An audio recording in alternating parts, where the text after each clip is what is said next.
Good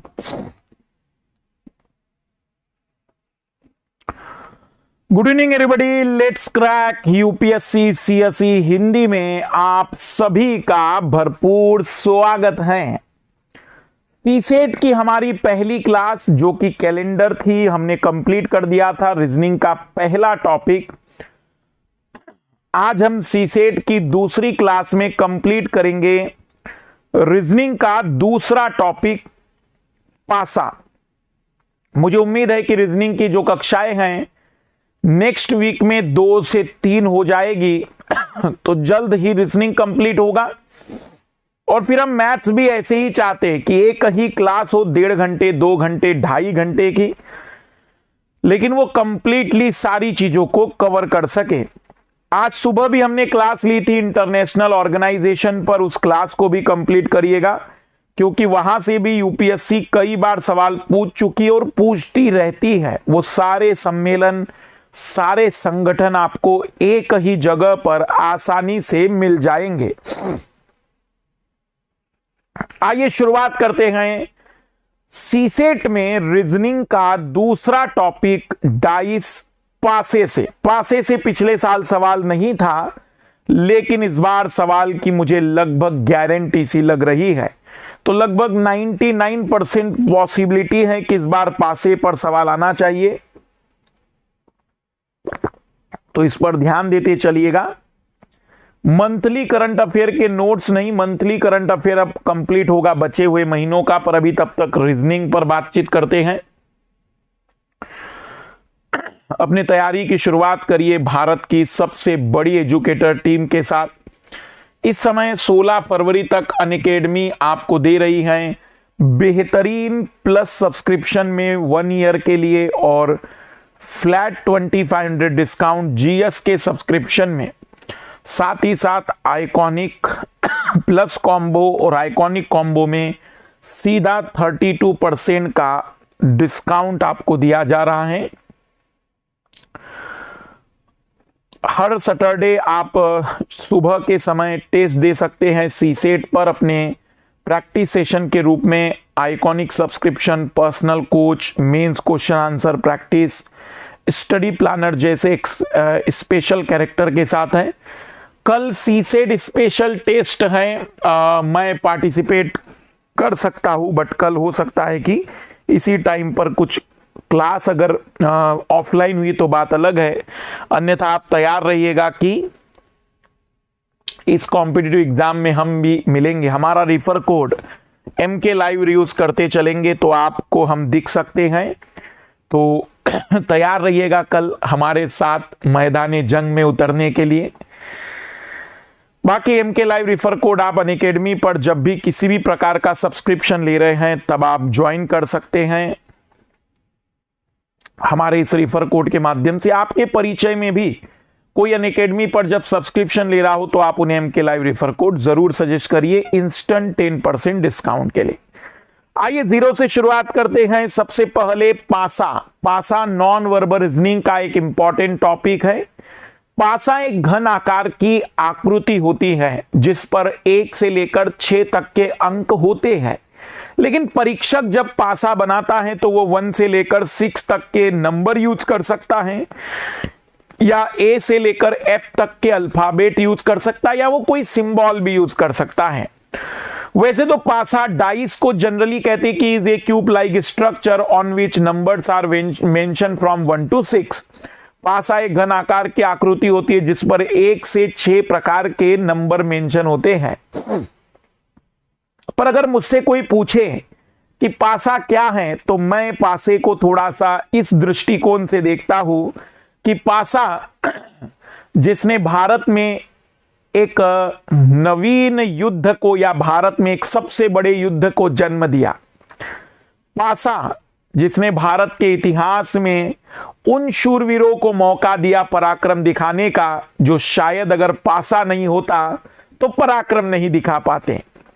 ना ही शकुनी जी ऐसे पासे फेंकते, ना ही 12 वर्ष का वनवास 1 वर्ष का गुप्त जो वनवास था वो होता, और ना ही उन पासों के कारण द्रौपदी का अपमान होता, और ना ही उन पासों के कारण महाभारत जैसा महायुद्ध महापराक्रमी लोगों के बीच में मिलता, और ना ही दिनकर जी जैसे महान कवि को रश्मि रथी पर लिखने के लिए कुछ विषय मिलता। तो पासा एक अद्भुत सी संरचना जिसने हर व्यक्ति किसी भी प्रकार से सांसारिक जीवन के समस्याओं के सवालों का जवाब दे पाते।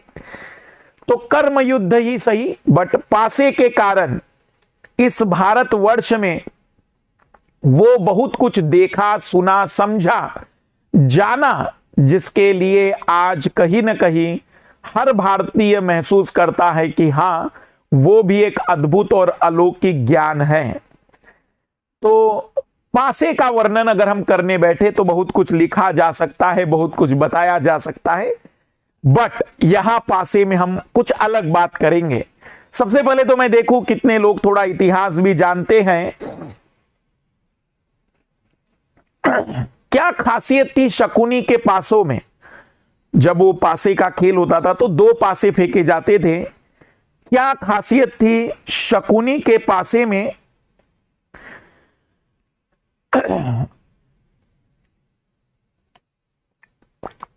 नहीं आदर्श, डेली क्लास नहीं होगी मॉर्निंग में, सैटरडे संडे हम फ्री रहते हैं। कोई बता सकता है? तो एग्जैक्टली मुझे नहीं पता, लेकिन कई यूट्यूबर्स या फिर कई किंवदंतियां, कई कहानियां हैं। कहा जाता है कि वह उनके पिता की हड्डियों के बने हुए थे। वह पासे उनके पिता की हड्डियों के बने हुए थे, और वो जो कहते थे, शकुनी जो कहते थे, वही पासों में गिरता था। पर यहां ऐसा कोई वरदान नहीं है। यहां तो परीक्षक जो कहेगा उसके अकॉर्डिंग हमें दुनिया देखनी है। सो राइट डाउन डाइस। सभी लोग अपने कागज पेन निकाल दीजिए और मेरे साथ लिखते चलना। पासा, डाइस। घन आकार की इस आकृति में अगर हम बातचीत करें तो पासे में जनरली अगर हम एक चित्र के माध्यम से आपको दिखाने की कोशिश करें तो पासा एक घन आकार की आकृति है जिस पर नंबर मेंशन होंगे, जिस पर हो सकता है कि नंबर की जगह पर डॉट दिए जाए, या हो सकता है कि कुछ और चीजें भी यहां पर समझाने की कोशिश की जाए। जैसे अगर इस टाइप का चित्र बन जाए, मान लीजिए, इमेजिन करिए कि इस प्रकार का कोई चित्र बन जाए, तो फिर परीक्षक आपसे क्या पूछेगा? क्योंकि इसमें तो सब कुछ दिख रहा है। इसमें हमें सब कुछ दिख रहा है कि 5 के अपोजिट 2 होगा, 1 के अपोजिट 3 होगा। तो ऐसा चित्र परीक्षक नहीं बनाता है। पासे का चित्र जब परीक्षक बनाएगा तो उसमें ऐसी 4 सतह नहीं दिखाई देगी। एग्जामिनर जब पासे का चित्र बनाता है तो उसमें केवल 3 सरफेस दिखाई देती है और 3 सरफेस छिपी होती है। और फिर वो हमसे जानना चाहेगा कि 1 के अपोजिट कौन होगा, 2 के अपोजिट कौन होगा, 3 के अपोजिट कौन होगा। परीक्षक के द्वारा बनाए गए पासे में हमें केवल 3 सतह दिखाई देती है। सबसे पहले तो अपनी कॉपी पर चित्र बनाना सीख लीजिए। पासे का चित्र भी कई लोगों से नहीं बन पाता है। इसे कहते हैं डायमंड, अंग्रेजी में, हिंदी में ईंट कहते हैं। 3 बराबरी की लाइनें खींच लीजिएगा, 3 बराबरी की लाइनें, और उन्हें आपस में जोड़ दीजिएगा तो बन गया पासे का चित्र। तो पासे में हमें जो चित्र दिया जाएगा वो कुछ इस प्रकार का होगा जिसमें केवल 3 सतह दिखाई देगी। लेकिन यहां समझने वाली बात एक और है। ये जो 3 चीजें आपको दिखाई देगी, यह तीनों सतह एक दूसरे की निकटतम सतह होती है। ये एक दूसरे की एडजेसेंट सरफेस होती है। Adjacent, this is the adjacent surface, निकटतम सतह होती है। तो इसका मतलब क्या हुआ? क्या पासे में और भी कोई सरफेस होती है? जी महोदय, इधर ध्यान देना। मैं आपको पासे में कुछ बातें समझा रहा हूं। अभी मेरे पास पासा तो नहीं है, लेकिन मेरे पास एप्पल टीवी है। लोग कहते हैं ना कि मेरे पास ये है वो है, तो वैसे ही मेरे पास एप्पल टीवी है जिसके माध्यम से मैं समझाने की कोशिश कर रहा हूं। मान के चलिए कि ये पासा जैसा स्ट्रक्चर है, तो आप अगर ध्यान से देखेंगे कि यह ऊपरी सतह है तो ये उसके नीचे वाली अपोजिट सरफेस कहलाएगी। यह ऊपरी सतह के ठीक नीचे वाली अपोजिट सतह कहलाएगी। ये सामने के ठीक यहां वाली अपोजिट सतह कहलाएगी। लेकिन इस सतह का इस सतह के साथ, या इस सतह का इस सतह के साथ, इस सतह का इस सतह के साथ, या इसका इस सतह के साथ एडजेसेंट का संबंध होगा। इधर ध्यान दीजिएगा सभी लोग जरा प्लीज। मतलब पासे में एक सतह के विपरीत एक सतह होती है, जबकि पासे में निकटतम यदि हम बातचीत करेंगे तो 4 सतहें एडजेसेंट होती हैं, 4 सतहें निकटतम होती है। पहला पॉइंट। 783 लोग देख रहे और लाइक कम है, अच्छा नहीं लगता है मुझे। बताइए कि कहीं पर मुझे 1% भी बता देना, कहीं बचत की हो मैंने मेहनत करने में तो। पर आइए इधर ध्यान दीजिएगा, थोड़ा सा पुण्य कर लिया करिए, शाम का समय है, शनिवार का दिन है। तो पासे में एक सतह के विपरीत एक सतह होती है और उसके निकटतम 4 सतहें होती हैं। So write down the first point. पहला पॉइंट लिखेंगे, सभी लोग मेरे साथ नोट करते चलेंगे कि इन द डाइस, पासे में एक सतह के विपरीत एक सतह होती है। In the dice one surface is opposite to any one surface. पासे में एक सतह के विपरीत एक सतह होती है, जबकि निकटतम 4 सतहें विद्यमान होती हैं। पासे में एक सतह के विपरीत एक सतह होती है, जबकि निकटतम 4 सतहें विद्यमान होती हैं। मुझे जरा बताते चलिएगा कि ये पॉइंट समझ में आया या फिर वो इस चीज से समझाने की कोशिश करता हूं, शायद ये जल्दी समझ में आएगी। थोड़ा लाइट ऑन कर दिया है मैंने ताकि चीजें समझ में आ जाए। तो पासे में आप देख सकते हैं कि इस सतह के विपरीत एक सतह होगी और इस सतह के निकटतम, ये सतह निकटतम रहेगी, ये एडजेसेंट रहेगी, ये सतह एडजेसेंट रहेगी। तो पासे में एक सतह के निकटतम 4 सतहें होती हैं और एक सतह के विपरीत केवल एक सरफेस मानी जाती है। सबसे पहला पॉइंट कि एक सतह के विपरीत एक सतह होगी और निकटतम 4 सतहें होती हैं। लेकिन पासे का जो चित्र बनाया जाता है उस चित्र में केवल 3 निकटतम सतह दिखाई देती हैं, एक दूसरे की 3 एडजेसेंट सरफेस दिखाई देती हैं। इस सतह की 2 निकटतम दिख रही है, 2 निकटतम पीछे से है, वो नहीं दिखाई दे रही हैं। So in the dice one surface is opposite to any one surface while 4 adjacent surface are present. आपको मैं बता दूं कि इस दुनिया में पासा बेसिकली 2 टाइप का होता है। डाइस 2 पार्ट में क्लासिफाइड करते हैं, 2 प्रकार का डाइस माना जाता है। One is called standard dice, one is called standard dice, मानक पासा, and other one is called non standard dice, non standard dice, गैर मानक पासा। It is also called normal dice, normal dice, साधारण पासा, साधारण पासा। So standard dice, whenever you purchase the dice from the market, that times you can see from some particular rules certainly follow this dice. जब भी आप market से पासा purchase करेंगे तो आप देखेंगे कि वो जो पासा है ना, वो कुछ नियमों का पालन करता है, वो कुछ नियमों के अंतर्गत बंधा होता है और इसी कारण से उसे कहते हैं स्टैंडर्ड डाइस। आपके घर में भी पासा हो तो जरा देख लीजिएगा, आपके अपने घर में यदि पासा हो तो देख लीजिएगा, उस पासे में कुछ कंडीशन देखना अब मैं जो बताने जा रहा हूं वो होगी। So first write down standard dice, मानक पासा, मानक पासा। सच डाइस, ऐसा पासा, such dice in which sum of opposite surface और अपोजिट पेयर इज ऑलवेज 7। ऐसा पासा जिसमें विपरीत सतहों की संख्याओं का योग, ऐसा पासा जिसमें विपरीत सतहों की संख्याओं का योग हमेशा 7 होता है। Such dice in which sum of the opposite surface is always 7।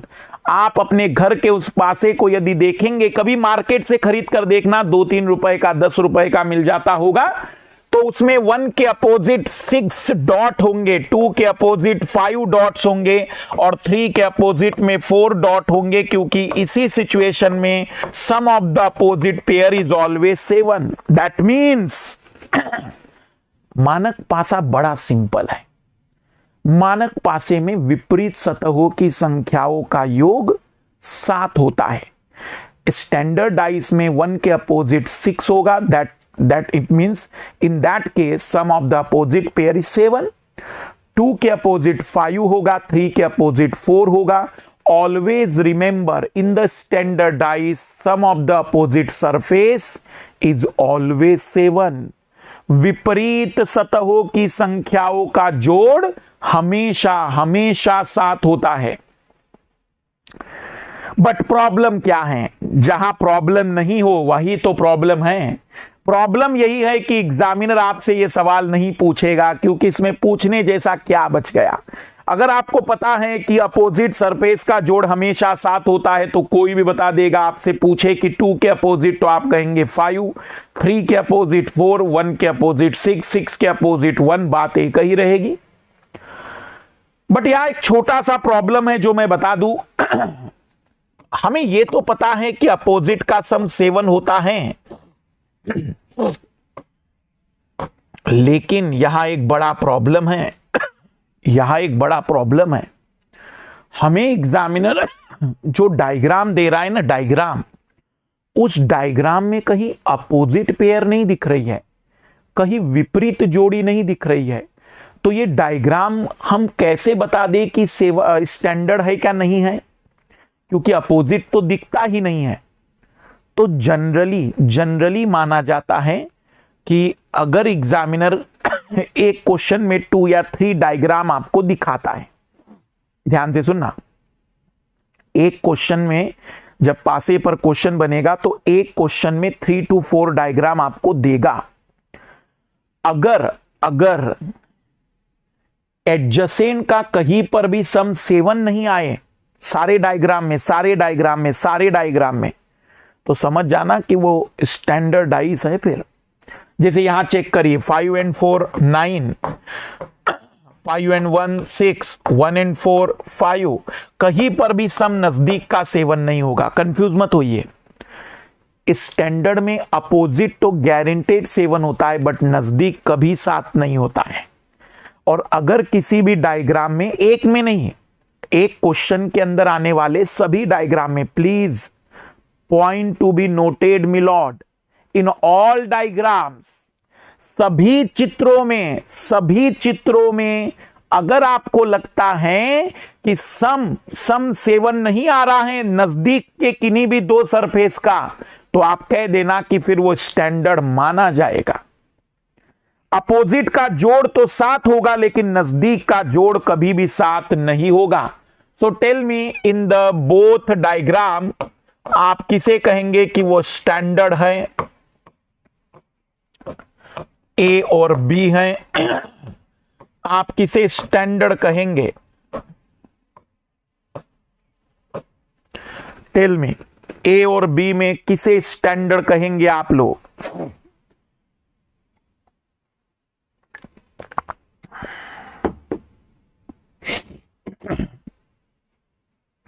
किसे आप स्टैंडर्ड कहेंगे कि that is the standard dice, मानक पासा कहेंगे? तेजी से कमेंट्स करते चलना।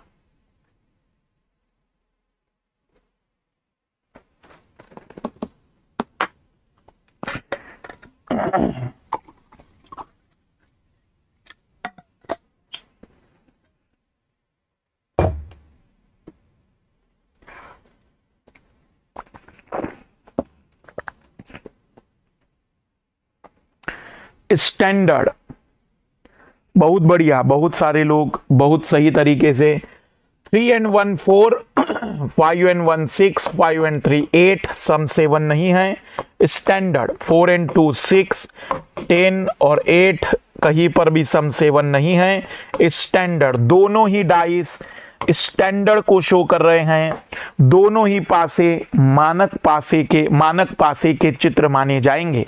अब सोचिए कि आपसे कोई पूछे now suppose examiner ask which one number is opposite to 3, तब मुझे बताइए कि अगर आपसे कोई पूछे कि 3 के अपोजिट क्या होगा, तो क्या ये सवाल कठिन है?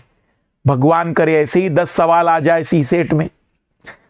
तो बताइए 3 के अपोजिट क्या होगा, 3 के विपरीत क्या होगा, 3 के अपोजिट, 3 के विपरीत क्या होगा? ऑब्वियसली 3 के अपोजिट हम कहेंगे कि 4 होगा, और ऐसा इसलिए कह पाएंगे क्योंकि स्टैंडर्डाइज है। स्टैंडर्डाइज में तो 3 के अपोजिट 4 ही होगा, 1 के अपोजिट 6 ही होगा, 2 के अपोजिट 5 ही होगा। बट एग्जामिनर हमें सवाल जो पूछता है वो नॉन स्टैंडर्ड के, वैसे भी जिंदगी में स्टैंडर्ड लोग प्रॉब्लम क्रिएट नहीं करते हैं, नॉन स्टैंडर्ड लोग ज्यादा प्रॉब्लम क्रिएट करते हैं। So write down non standardise, गैर मानक पासा लिखिएगा, गैर मानक पासा। गैर मानक पासे की परिभाषा बड़ी अच्छी है।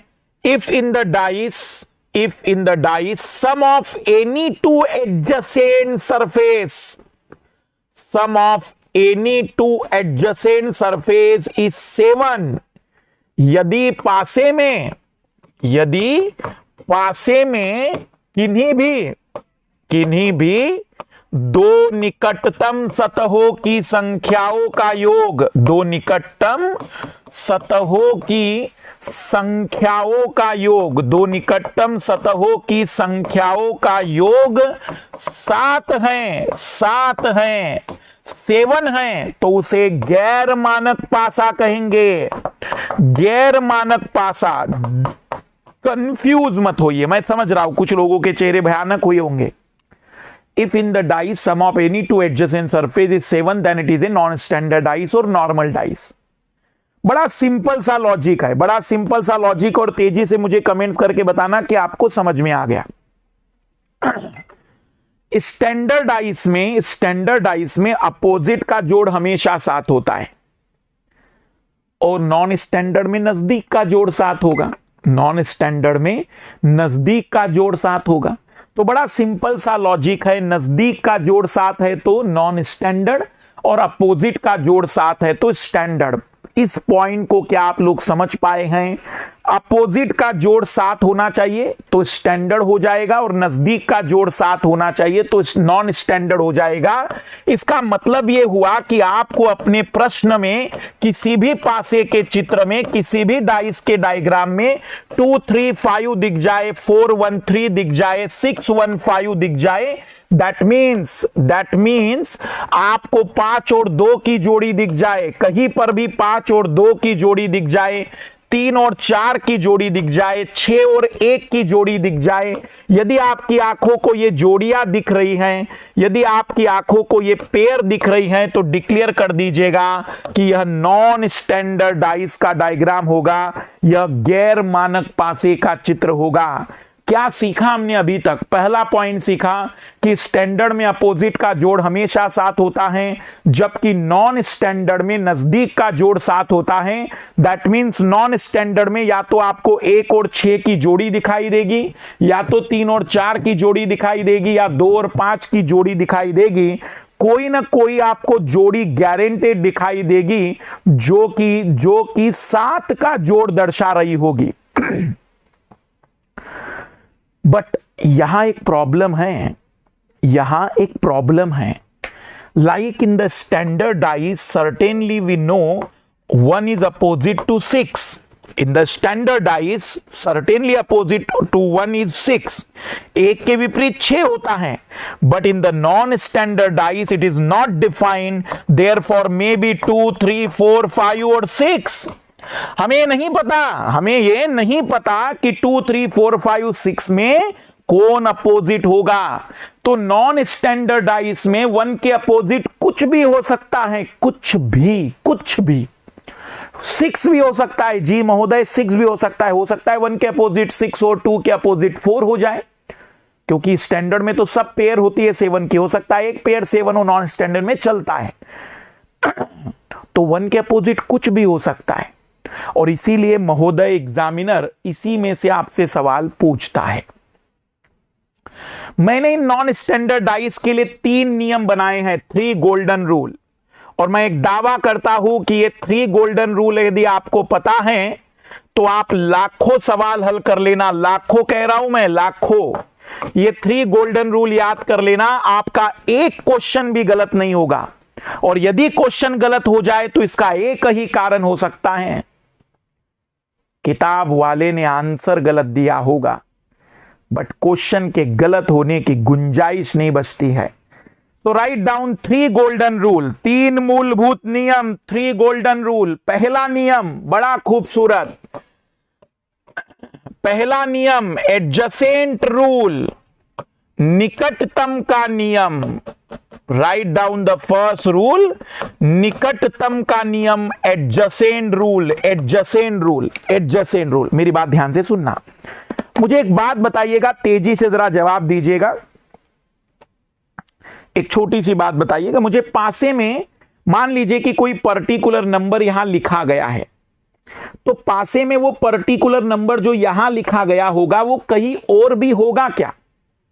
या पासे में किसी पर्टिकुलर नंबर का यूज कितनी बार होता है? मुझे बस इतना बताइए कि पासे में एक पर्टिकुलर नंबर का उपयोग कितनी बार होता है। How many times a particular number use in A dice.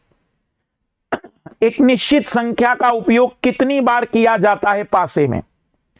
Obviously एक बार किया जाता है। बस इसी बात को ध्यान में रखते हुए रूल बनाया गया है। Right down the rule first, in the dice adjacent number never come on the opposite surface. In the dice adjacent number never come on the opposite surface. पासे में जो संख्या निकटतम होती है वह कभी विपरीत नहीं हो सकती, वह कभी विपरीत नहीं हो सकती, विपरीत नहीं हो सकती। Adjacent number never come on the opposite surface. नियम पर गौर करना, बड़ा खूबसूरत सा नियम है। जो भी संख्या निकटतम होगी वह अपोजिट नहीं हो सकती। ऑब्वियसली भाई, एक बार निकटतम आ गई तो फिर से क्या अपोजिट में होगी? एक बार यूज हो गया फिर से थोड़ी यूज होगा। पासे में एक नंबर का यूज एक बार होता है, तो एक बार अगर एडजेसेंट में आ गई तो क्या फिर से वो अपोजिट आएगी? नहीं आ सकती। आइए जरा देखना पहले प्रश्न को, पहले नियम पर आधारित पहला प्रश्न है।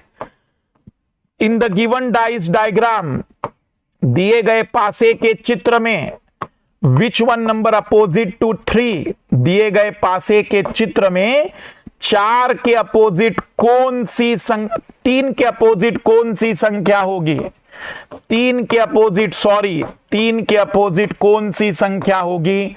3 के विपरीत कौन सी संख्या होगी? अभी रुकना, जल्दबाजी मत करो प्लीज, मेरी बात को पहले समझने की कोशिश करना। मैं जो समझाना चाहता हूं, अभी कोई आंसर मत दीजिए, पहले सीखने पर गौर करिए। पहले तो मैंने चेक किया कि वह नॉन स्टैंडर्ड है या नहीं, तो 3 और 4 7, नजदीक का जोड़ 7 है, मतलब नॉन स्टैंडर्ड है, क्योंकि स्टैंडर्ड में तो अपोजिट का जोड़ 7 होता है। पहली बात हमेशा याद रखना कि एग्जामिनर आपको प्रश्न जब देगा ना, तो ऐसा बहुत बड़े अक्षरों में लिखेगा।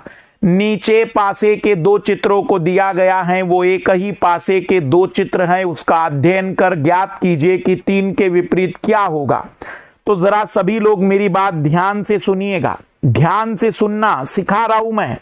मुझे नहीं पता कि 3 के अपोजिट क्या होगा, नहीं पता हमें कि 3 के अपोजिट क्या होगा, लेकिन ये गारंटी है कि 3 के अपोजिट ये नजदीक बैठे हुए नंबर नहीं आएंगे, मतलब 3 के अपोजिट 2 नहीं होगा, 4 नहीं होगा। मुझे नहीं पता कि 3 के अपोजिट क्या होगा, लेकिन 3 के नजदीक में ये लोग भी बैठे हैं, मैं कहूंगा कि 1 और 6 भी नहीं होगा। और अगर 1 2 4 6 नहीं हो सकता है ना, तो महोदय 3 के अपोजिट केवल एक नंबर बच गया है कि 5 ही होगा। ध्यान से सीखना, मैं रिपीट कर रहा हूं, मुझे नहीं पता कि 3 के अपोजिट क्या है, लेकिन मैं कह सकता हूं कि ये नजदीक बैठा हुआ, ये नजदीक बैठा हुआ, ये adjacent number, this adjacent number is not possible to opposite. और यदि ये 4 नंबर नहीं हो सकते तो ऑब्वियसली 3 के अपोजिट बचा हुआ नंबर होगा। कुछ लोगों को लग रहा होगा, इधर ध्यान देना, कुछ लोगों को लग रहा होगा, कुछ लोगों के दिमाग में, सर जो नहीं हो दिखता है ना वो होता है। ऐसी चीज मत रखना दिमाग में, क्योंकि तुम्हारे जीवन में फिर मैं ही दुख लाऊंगा। कंसेप्ट के अकॉर्डिंग चलना, एडजेसेंट जो होगा वो अपोजिट नहीं हो सकता है, फिर बचे हुए को देख लो। तो इधर ध्यान देना, एक और क्वेश्चन, अभी एक और क्वेश्चन देखते चलिएगा प्लीज। 2 की जगह 3 डायग्राम भी दे तो घबराना नहीं, जितने ज्यादा डायग्राम उतना घटिया सवाल। कठिन सवाल तो तब होंगे जब वो केवल 2 डायग्राम दे। सिंगल डायग्राम का सवाल नहीं बनता, बट 2 देगा तो ही थोड़ा सा कठिन सवाल होगा। 1 5 6 6 3 2। आपसे पूछा गया है कि 6 के अपोजिट कौन सी संख्या होगी, अपोजिट टू 6 6 के विपरीत कौन सी संख्या होगी।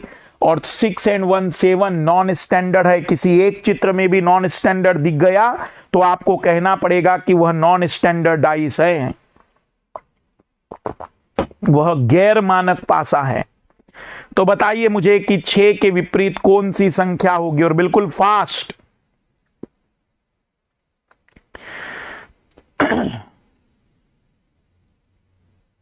बहुत ही बढ़िया। हम कहेंगे कि सर 6 के अपोजिट गारंटेड, 6 के अपोजिट एक चीज तो श्योरली बताई जा सकती है कि 1 नहीं होगा, 5 नहीं होगा, 2 नहीं होगा, 3 नहीं होगा, 1 2 3 5 नहीं होगा। तो 6 के अपोजिट अगर कोई हो सकता है तो वह केवल और केवल 4 होगा।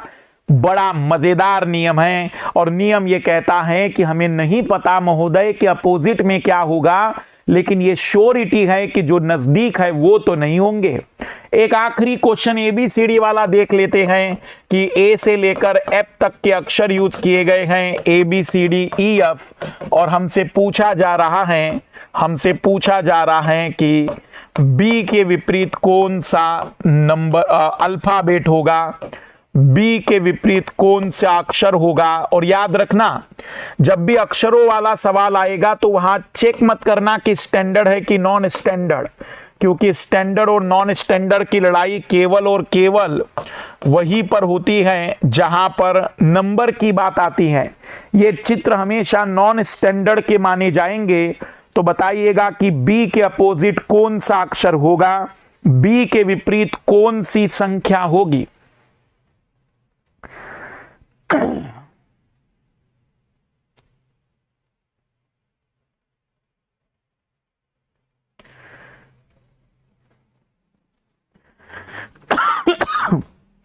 बहुत ही बढ़िया। हम कहेंगे कि सर हमें नहीं पता कि बी के अपोजिट क्या होगा, लेकिन सी नहीं हो सकता, डी नहीं हो सकता, ये ए नहीं हो सकता, ये एफ नहीं हो सकता, और यदि ए सी डी एफ नहीं हो सकते तो सर्टेनली बी के अपोजिट केवल और केवल एक ही अक्षर बच गया, ई। तो एक बार कमेंट्स कर दीजिएगा, क्या पहला नियम पूरी तरह से क्लियर है, फर्स्ट रूल पूरी तरह से समझ में आ गया है। एडजेसेंट रूल, जो नजदीक होता है भाई वो अपोजिट नहीं हो सकता है, बाकी जो बच जाए वो देख लेंगे। सेकंड, 3 गोल्डन रूल का दूसरा नियम, name of the second rule is common rule. दूसरे नियम का नाम मैंने रखा है कॉमन रूल, हिंदी में उभयनिष्ठ का नियम। उभयनिष्ठ का नियम, इससे ज्यादा बढ़िया नियम पासे में कोई नहीं होगा, इससे ज्यादा खूबसूरत नियम डाइस में कोई नहीं होगा, लेकिन ये नियम सब जगह नहीं लगता है। तो लिखिएगा नियम क्या कहता है, नियम क्या कहता है। In the dice, if in the two diagram of dice, if in the two diagram of dice, 2 number is common, then remaining 2 numbers are always opposite to each other.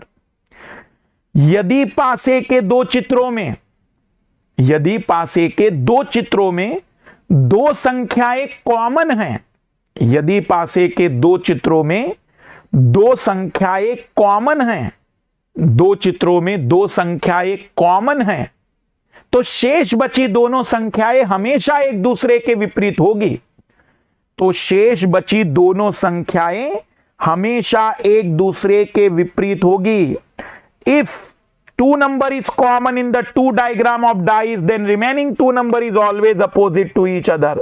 बहुत ही सिंपल नियम है, बहुत ही सिंपल रूल है, but इस rule की problem है कि ये रूल केवल तभी लगेगा जब आपके पास दो पासों में दो डायग्रामों में दो नंबर कॉमन होने चाहिए।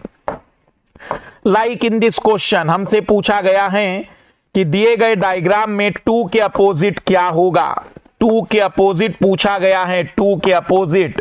सबसे पहले तो हमने चेक किया कि 5 and 2 7 नॉन स्टैंडर्ड है, नियम लगेगा, नियम लगेगा, क्योंकि सारे नियम केवल नॉन स्टैंडर्ड के लिए। मुझे बताइए क्या कोई दो नंबर कॉमन है इसमें? क्या कोई दो नंबर कॉमन है? और अगर हां तो वो कौन से दो नंबर हैं? फर्स्ट टेल में कौन से दो नंबर कॉमन हैं? कौन से दो नंबर कॉमन हैं? सीखने पर गौर करिए सभी लोग, सीखने पर। तो आप कहेंगे सर 3 and 5 ये दो नंबर कॉमन है। नियम कहता है कि अगर दो लोग कॉमन हैं तो बचे हुए दोनों एक दूसरे के अपोजिट होंगे। हम दावे के साथ कह सकते हैं कि 2 के अपोजिट 4 होगा, 2 के विपरीत 4 होगा। इससे जल्दी उत्तर पासे में और कोई नियम नहीं ला सकता है। इसीलिए हमेशा पहली प्रायोरिटी इस नियम की रखिएगा कि सबसे पहले इस नियम से उत्तर निकल जाए। अब वे लोग जो ये सोचते थे कि जो नहीं दिखता है वो आंसर होता है, तो यहां तो 1 भी नहीं दिख रहा है और 6 भी नहीं दिख रहा है, बट आंसर आप देख सकते हैं कि 4 है। इसलिए कंसेप्ट के अकॉर्डिंग चलिएगा। मैं रिपीट कर दे रहा हूं, अगर दो लोग कॉमन है तो बचे हुए दोनों एक दूसरे के अपोजिट होंगे। आप लोग मुझे बताइएगा कि दिए गए पासे के इस डायग्राम में ट्राइंगल के अपोजिट कौन सा सिंबल होगा? ट्राइंगल के अपोजिट कौन सा सिंबल होगा?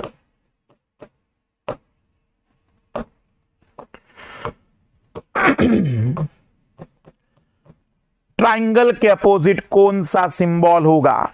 ट्राइंगल के अपोजिट क्या आएगा? बड़ा सिंपल है, बहुत ही सिंपल है।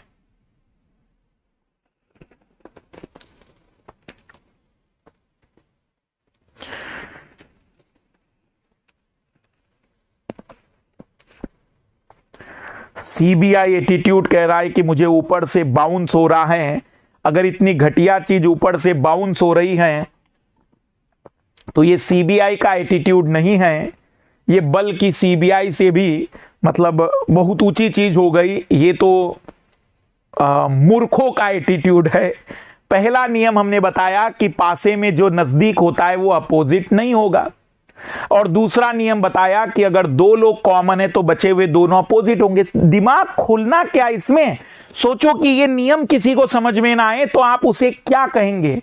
क्या वो मनुष्य के 100 अरब न्यूरॉन वाला मनुष्य माना जाए? क्या वो 206 हड्डी और 639 मसल्स वाला एक शरीर माना जाए? क्या उसकी तंत्रिकाओं के न्यूरॉन में सोडियम और पोटेशियम की कमी मानी जाए? क्या माना जाए कि इस घटिया से कंसेप्ट को समझ नहीं पा रहा हो? तो यदि इस छोटी सी चीज को नहीं आ पा रहा होगा तो अद्भुत है। मेरे हिसाब से उस व्यक्ति ने एक बार फिर चेक करना चाहिए कि क्या सच में मैं सही रास्ते पर हूं। उससे अच्छा है कि घर वालों की मदद करो, कुछ काम धंधा कर लो भाई। इधर ध्यान देना। दूसरा नियम लागू करेंगे। रुपए और स्क्वायर कॉमन है तो ट्राइंगल के अपोजिट होगा डॉलर। ट्राइंगल के अपोजिट आएगा डॉलर। तो बड़ा सिंपल सा सवाल है। पहला नियम मैंने सिखाया आप लोगों को कि जो संख्या एडजेसेंट होती है, नजदीक में होती है, दिख रही है, वो अपोजिट नहीं आ सकती, ऑब्वियसली नहीं आ सकती। एक का यूज एक ही बार होता है। दूसरा नियम मैंने बताया कि अगर दो लोग कॉमन है तो बचे हुए दोनों अपोजिट होंगे किसी भी डाइस के क्वेश्चन में।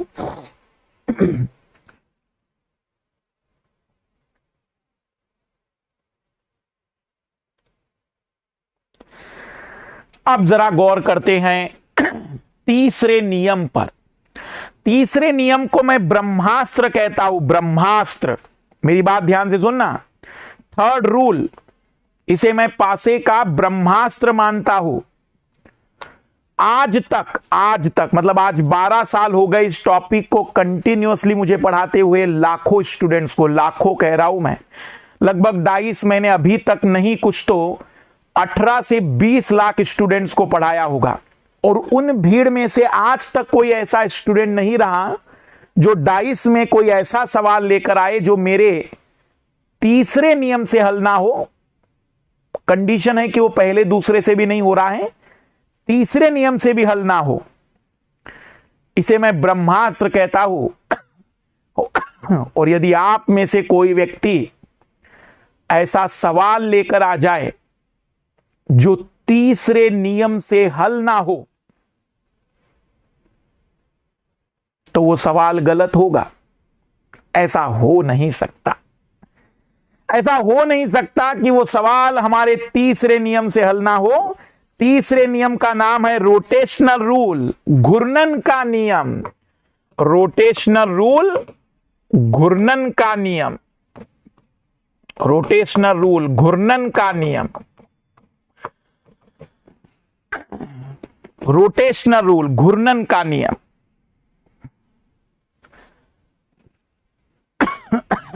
कई लोग सोच रहे होंगे सर फिर डायरेक्ट तीसरा ही नियम बता देते।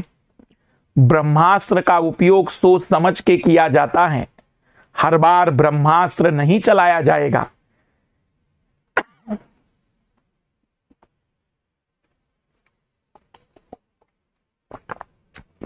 देखो मैं आपको ये कॉन्फिडेंस क्यों दे रहा हूं, मेरी बात ध्यान से सुनना। ये कॉन्फिडेंस अपने पास रखा करिए। मैं आपको एक छोटा सा उदाहरण दे रहा हूं। मैंने अपनी पिछली क्लास डायस में भी ये बात बताई थी कि जब भी कोई काम करो तो कॉन्फिडेंस थोड़ा सा अच्छा रखो, एटीट्यूड अच्छा पॉजिटिव रखो कि हां करेंगे, क्यों नहीं कर सकते हैं। कई सारे लोग अपने कॉन्फिडेंस के न रखने के कारण बहुत सारी नेगेटिव एनर्जी लेकर आ जाती है। जैसे आपसे कई बार जब तैयारी करते होंगे ना, तो कई सारे लोग आपसे मुलाकात करते होंगे। वो भले ही यूपीएससी के बारे में न जानते हो, आईएएस के बारे में न जानते हो, लेकिन तुम्हारे उस जवाब में कि तुम आईएएस की तैयारी कर रहे हो, तुम्हें जांचेंगे, वो तुम्हें आंकेंगे और तुम्हें बार बार कई सवालों से घेरेंगे। तुम्हें ऐसे सवालों से बचना यदि है तो कॉन्फिडेंस तुम्हारी बहुत मदद करेगा। थोड़ा एटीट्यूड और कॉन्फिडेंस रखना उन गरीब लोगों से निपटने के लिए। कुछ गरीब तुमसे पूछ लेंगे कि बताओ तुम आईएएस बनना चाहते हो, ग्रेजुएशन में कितने नंबर थे, तो वहां पर ग्रेजुएशन के असली नंबर और मार्कशीट नहीं दिखानी है, कॉन्फिडेंस होना चाहिए बोलने का। 83.7% थे, गलती से 83.7 आ गए, बड़ा दुख है मुझे, नहीं तो 90 का टारगेट लेकर बैठा था मैं। आखिरी के 2 पेपर में तबीयत खराब हो गई, नहीं तो 90% का प्लानिंग था मेरा। तो कुछ लोग जिनका ग्रेजुएशन कंप्लीट नहीं हुआ होगा उनसे वो 12वीं के परसेंट पूछ लेंगे, जबकि यूपीएससी में इन प्रतिशत का कोई लेना देना नहीं। 12वीं के परसेंट पूछे तो 95 से नीचे मत उतरना। अरे सच में ना सही, झूठ में ही सही, 95 का फील तो कर लो। 95%, 95, 96, ताकि वह गरीब व्यक्ति तुम्हें फिर और घेरने की कोशिश ना करे। क्योंकि भारतीय समाज है, मैं बता चुका हूं, भारतीय समाज है। भारतीय समाज में जैसे मान लो मान लो कि एक स्टूडेंट है जिसके ग्रेजुएशन में 35% आए हैं, ग्रेजुएशन में 35% आए हैं और वो यूपीएससी की तैयारी ईमानदारी से कर रहा हो,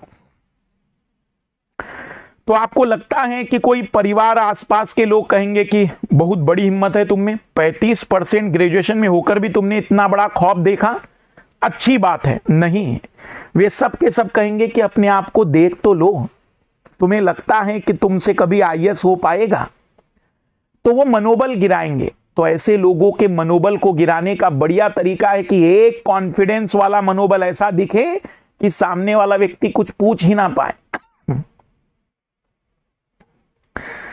मैं तुम्हें एक अपना अनुभव बताता हूं, शायद मैंने इसके पहले भी बताया था।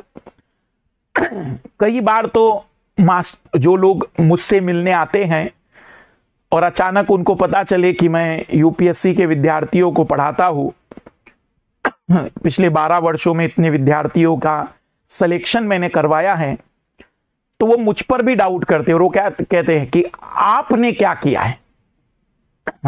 वो ठीक है आप पढ़ाते, लेकिन आपने क्या किया है। मतलब उनके लिए जरूरी है कि पहले मैं कुछ भयानक सा उनको डिग्री बताता और फिर उनको यकीन आता कि हाँ ये कुछ जादुई चीज हुई। बट आपने पिछले 12 सालों में इतने स्टूडेंट निकाले, तो कॉन्फिडेंस बहुत बड़ी चीज है। तो ऐसे लोगों से बचने के लिए आप अपने सच्चाइयों को सामने मत आने दीजिए। वो गरीब लोग हैं, उनको उन्हीं के अनुसार उत्तर देकर आगे बढ़िए। आइए नियम पर लौटते हैं। रोटेशनल रूल, घूर्णन का नियम क्या कहता है महोदय? ये नियम नोट करेंगे सभी लोग। If only one number is common, if only one number is common in the two diagram of dice, यदि पासे के दो चित्रों में, पासे के दो चित्रों में, लिखते चलेंगे मेरे साथ, दो चित्रों में केवल एक संख्या कॉमन हो, एक संख्या कॉमन हो, कॉमन हिंदी में उभयनिष्ठ हो, तब then move with the common number, move with the common number in the both diagram, then move with the common number in clockwise direction, in clockwise direction in the both diagram। यदि पासे के दो चित्रों में केवल एक संख्या common उभयनिष्ठ हो, तब पासे के, तब कॉमन संख्या के साथ,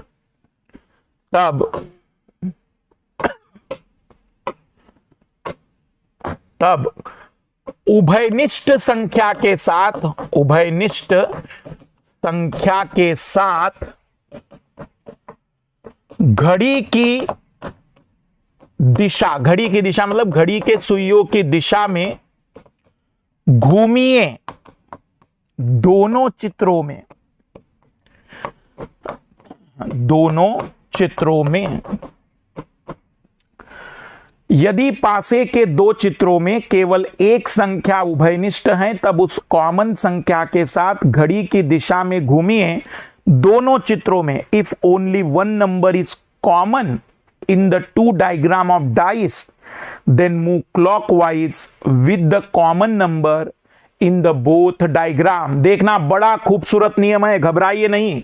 और इस नियम की हमें जरूरत पड़ेगी बहुत सारी जगह पर। सपोज आपको ये दो डायग्राम दिए गए हैं और पूछा गया है कि अपोजिट टू 4, 4 के अपोजिट क्या होगा, 4 के अपोजिट क्या होगा। हमसे पूछा गया है कि 4 के अपोजिट क्या होगा। सवाल को हल करने से पहले चेक जरूर कर लेना कि वो नॉन स्टैंडर्ड है या नहीं। नॉन स्टैंडर्ड है, 7 का जोड़ दिख गया तो मतलब नॉन स्टैंडर्ड माना जाएगा। इधर ध्यान दीजिएगा। दोनों डायग्राम में कॉमन कौन है? दोनों डायग्राम में कॉमन है 5। दोनों डायग्राम में कॉमन है 5। 5 से क्लॉकवाइज घूमिए, 5 से, कॉमन से, जहां कॉमन होगा वहीं से क्लॉकवाइज।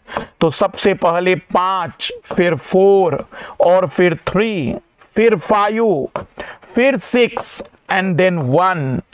ये केवल नाम मात्र के लिए हमने यूज किया है। 4 के अपोजिट 6 होगा और 3 के अपोजिट 1 होगा।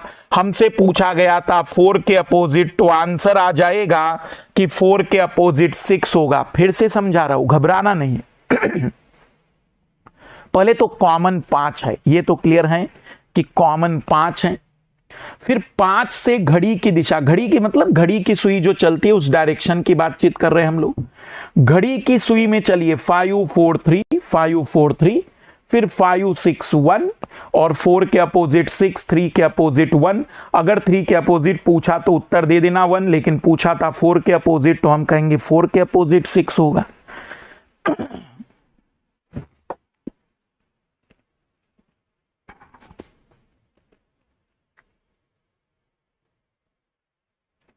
अब जरा इधर ध्यान देना सभी लोग।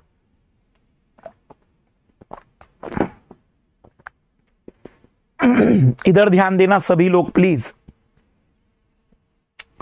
यह नियम मुझे इसलिए नहीं पसंद है कि यह नियम उत्तर दे रहा है, नहीं।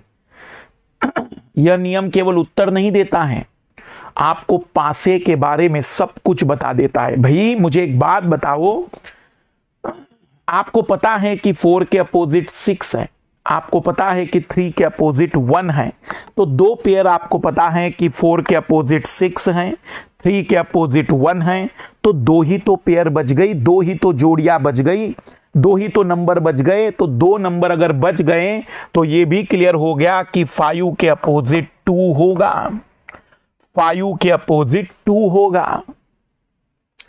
ये इकलौता नियम है, इकलौता नियम है पासे का, जो पासे में सब कुछ बता देता है, क्योंकि दो जोड़ियां पता होने के बाद तीसरी जोड़ी अपोजिट ही मानी जाएगी।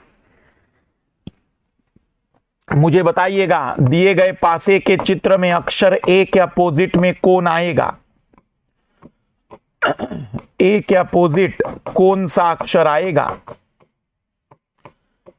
ए के अपोजिट, ए के विपरीत कौन सा अक्षर आएगा? ए के अपोजिट वाला अल्फाबेट।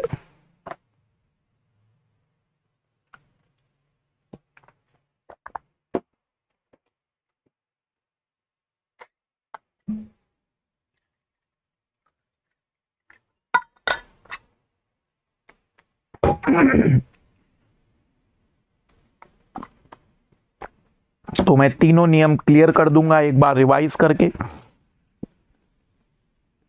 पर अभी एक और इंपॉर्टेंट बात ऐसी बची है कि आप पढ़ा सको किसी को पासा, आप डाइस किसी को पढ़ा सके, एक ऐसी बात अभी मैं आपको बताऊंगा।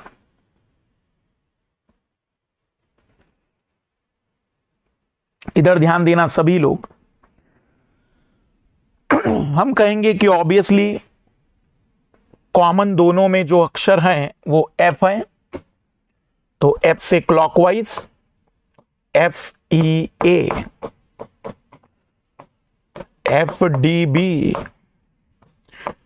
तो E के अपोजिट D, A के अपोजिट B। अगर वो गरीब पूछता कि F के अपोजिट क्या होगा तो F के अपोजिट C हो जाता। सब कुछ बताया जा सकता है। मैं तीनों नियम पहले रिवाइज करा दे रहा हूं और फिर एक नई ऐसी बात बताऊंगा कि आप किसी को पासा पढ़ा सको। पहला, एडजेसेंट रूल, जो नजदीक होता है वह अपोजिट नहीं हो सकता। ऑब्वियसली कैसे हो सकता है? दूसरा, दो लोग अगर कॉमन है तो बचे हुए दोनों एक दूसरे के अपोजिट होंगे। दो लोग कॉमन है दो डायग्राम में। तीसरा, अगर एक कॉमन है तो कॉमन के साथ, जहां पर भी कॉमन है, कॉमन के साथ क्लॉकवाइज घूम लीजिए, कॉमन के साथ क्लॉकवाइज घूम दीजिए। अक्षर के नीचे जो अक्षर आएगा, संख्या के नीचे जो संख्या आएगा, वो विपरीत को दर्शाएगा। अब मेरा एक सवाल है, आई थिंक एक चीज तो आपको क्लियर हो गई होगी कि दूसरा नियम केवल तब लगेगा जब दो पासे के चित्र में दो लोग कॉमन होंगे, तभी लगेगा। लेकिन पहला और तीसरे नियम को देखना जरा, पहले और तीसरे नियम को देखेंगे सभी लोग। पहला नियम, पहले नियम में देखना कॉमन एक ही नंबर था। पहले नियम में एक कॉमन ही नंबर था। पहले नियम में देखना, पहले नियम में भी एक कॉमन नंबर था। पहले नियम में देखना एक ही कॉमन था। और तीसरे नियम में भी देखो, तीसरे नियम में भी देखो कि एक नंबर कॉमन है। तीसरे नियम में भी देखो कि केवल एक नंबर कॉमन है। तो ये कैसे पहचान में किया जाए? जैसे भाई मुझे पता है, मैं तो सवाल देखते ही बता सकता हूं कि ये नियम लगेगा। ये मुझे कैसे पता चल जाता है कि कहां कौन सा नियम लगेगा, कहां कौन सा नियम लगेगा? ये कैसे पता चलेगा कि कहां कौन सा नियम? पहला और तीसरे में झगड़ा है बस। प्रॉब्लम पहला,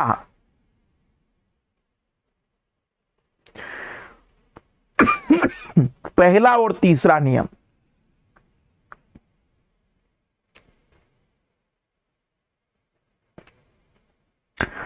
अभिमन्यु विश्वास ने कहा कि अगर उभयनिष्ठ के विपरीत पूछा जाए तो पहला नियम, कॉमन के विपरीत। प्रफुल्ल ने भी उत्तर बताया है। बहुत बढ़िया, बहुत ही अच्छा लॉजिक है। इधर ध्यान देना सभी लोग प्लीज। आप जरा गौर से देखिएगा मेरे एक पॉइंट को, ध्यान से देखना जरा, सभी लोग इस पॉइंट को समझने की कोशिश करेंगे। इन दोनों चित्रों में 3 कॉमन था। दोनों चित्रों में कॉमन कौन था? 3। और प्रश्न भी किसके विपरीत पूछा गया था? 3 के। इन दोनों चित्रों में कॉमन कौन था? 6। और प्रश्न भी किसके विपरीत पूछा गया था? 6 के। इन दोनों चित्रों में कॉमन कौन था? बी। और प्रश्न भी किसके विपरीत पूछा गया था? बी के। इसका मतलब क्या समझे आप लोग? अब मैं आपको एक पॉइंट बता रहा हूं, नोट करिए। यदि परीक्षक कॉमन के विपरीत पूछता है,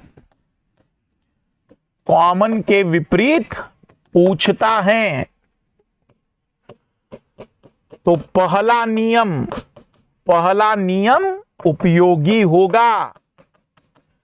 लेकिन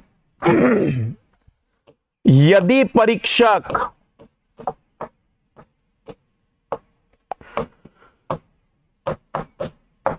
कॉमन के अलावा अन्य के विपरीत पूछता है, अन्य के विपरीत पूछता है, तो तीसरा नियम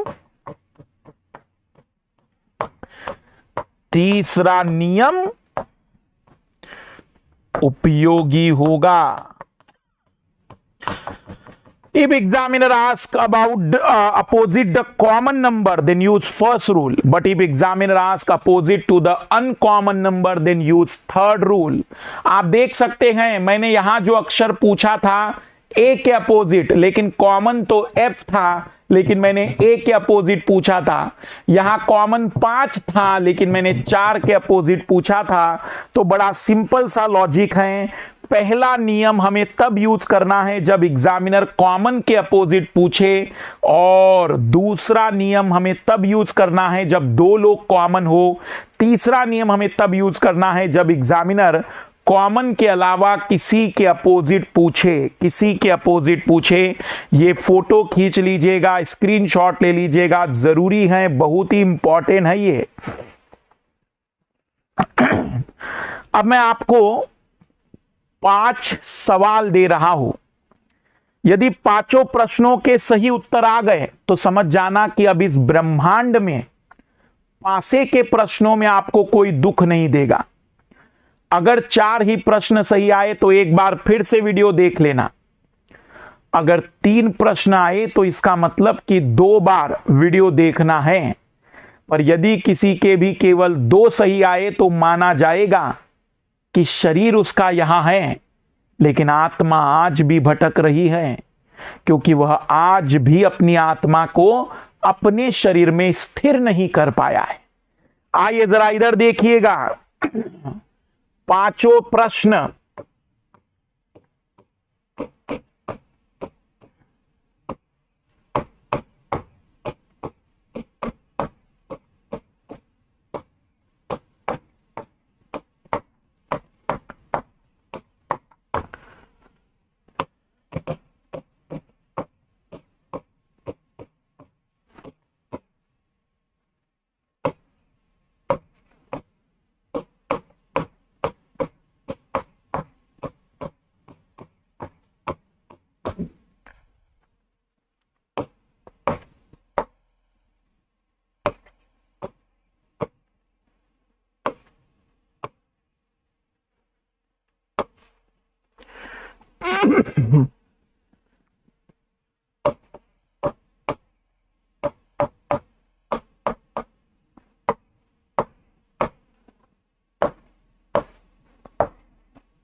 पहला प्रश्न है 4 के अपोजिट, और नियम भी बताते चलिएगा मुझे कि कौन सा नियम।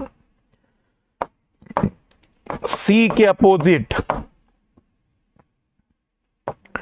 नॉट इक्वल के अपोजिट, 6 के अपोजिट और 5 के अपोजिट।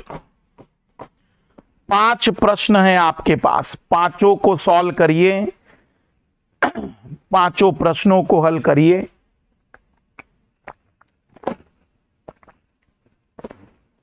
और बताते चलिए।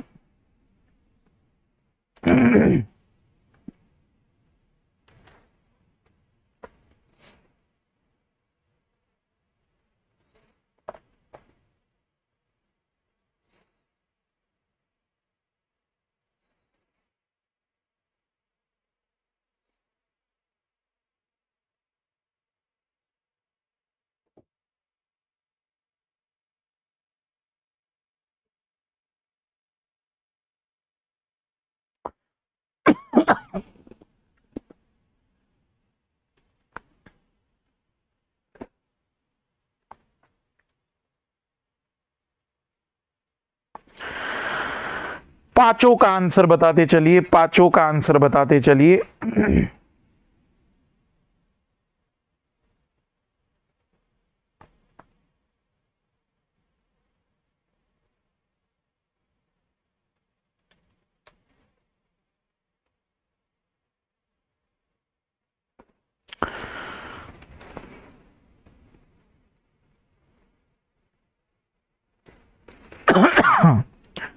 अभी हम इसमें कुछ और नए सवाल देखेंगे। अभी तो हमने केवल अभी ये बेसिक और ट्रेडिशनल सवाल देखे हैं। इधर ध्यान दीजिएगा सभी लोग, अभी तो हमने बेसिक ही सवाल देखे हैं। आइए देखते हैं पहले का आंसर, और पहले का आंसर 4 के अपोजिट पूछा है, कॉमन के अपोजिट पूछा है, और 4 और 3 7 मतलब एडजेसेंट का सम 7 मतलब नॉन स्टैंडर्ड है। तो हम कहेंगे 1 नहीं होगा, 5 नहीं होगा, 3 नहीं होगा, 6 नहीं होगा। तो पहले का आंसर आना चाहिए कि 4 के अपोजिट तो केवल और केवल 2 ही हो सकता है। सी के अपोजिट पूछा गया है, लेकिन कॉमन तो एफ है, कॉमन तो एफ है।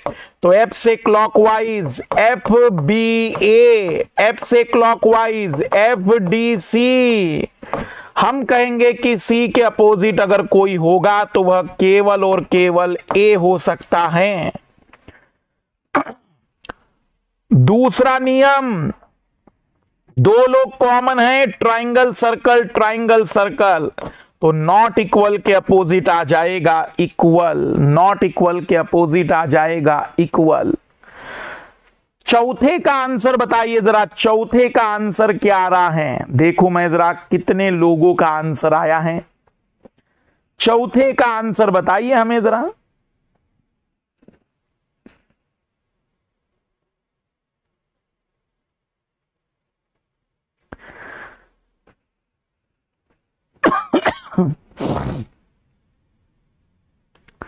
बताइए जरा, देखे कितने लोग आंसर तक पहुंचे हैं। फोर्थ का 6 के अपोजिट, इधर ध्यान देना, 6 के अपोजिट कई सारे लोग 4 कह रहे हैं। लाल लालियो चेक तो करो, चेक तो करो, ये स्टैंडर्ड तो नहीं है। नजदीक का जोड़ चेक करो, कहीं 7 आ रहा है क्या? नजदीक का जोड़ देखो तो सही, कहीं 7 आ रहा है क्या? कहीं नहीं आ रहा है महोदय, ये स्टैंडर्डाइज है। मानक पासा था ये, मानक पासा, और मानक पासे के नियम नहीं होते हैं। मानक पासे में तो 6 के अपोजिट 1 ही होगा, मानक पासे में तो 6 के विपरीत 1 आएगा। 1 कैसे? क्योंकि मानक पासे में विपरीत का जोड़ हमेशा 7 होता है, तो 6 के अपोजिट 1 आएगा। जिन लोगों का 4 आया उन्होंने चेक नहीं किया है कि वो नॉन स्टैंडर्डाइज नहीं है, वो स्टैंडर्ड है, मानक पासा है।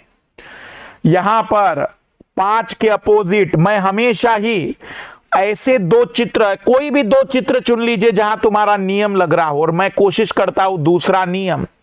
जैसे देखना 3 और 4, 3 और 4 कॉमन है, 3 और 4, 3 और 4 कॉमन है, तो 5 के अपोजिट 6 आएगा, सीधा उत्तर लिख सकते थे।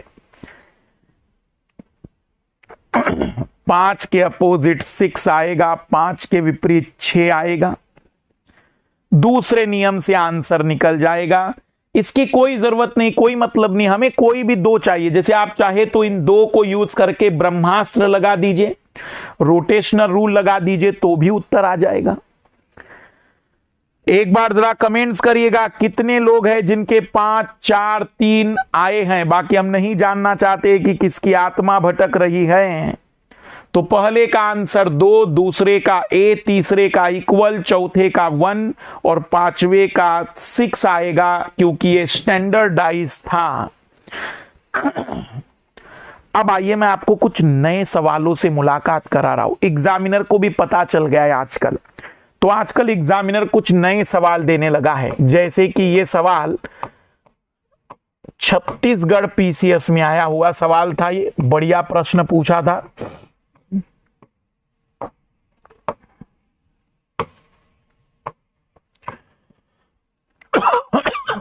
पूछा गया था कि 5 के अपोजिट कौन सी संख्या होगी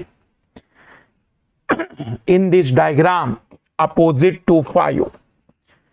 5 के विपरीत कौन सी संख्या होगी?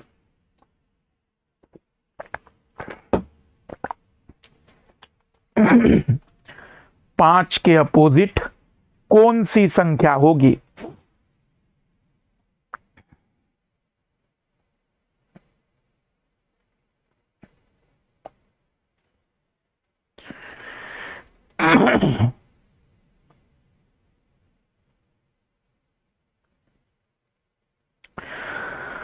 तो पहली बार में तो हम कहेंगे कि देखो महोदय, 3 और 5 कॉमन है, तो 2 के अपोजिट 4 होगा, हम ये बता सकते हैं। लेकिन 5 के अपोजिट हम ये कह सकते हैं कि 2 नहीं होगा, 3 नहीं होगा, 4 नहीं होगा, लेकिन 5 के अपोजिट 6 और 1 में कुछ भी हो सकता है। तो आंसर ऐसा ही दिया जाएगा कि या तो 6 या तो 1। कोई गारंटी नहीं लेंगे हम लोग, क्योंकि कोई अजम्पशन नहीं अलाउ होता है रीजनिंग की दुनिया में।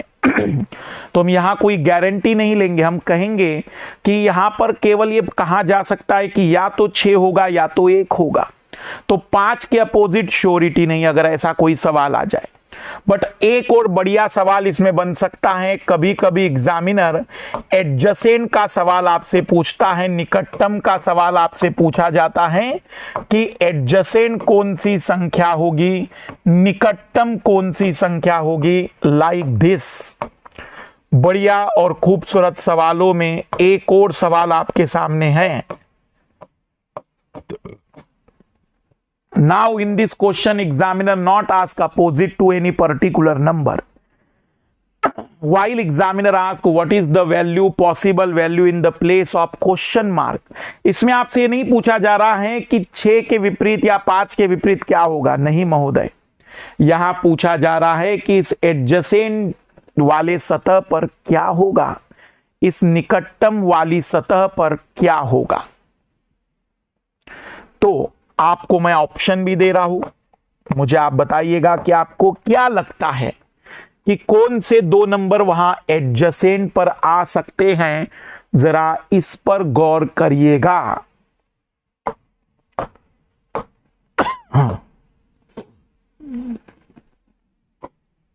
बढ़िया और खूबसूरत सवाल है ये। ऐसे सवाल आपने सीखने चाहिए, क्योंकि ऐसे सवालों की पॉसिबिलिटी बहुत ज्यादा है।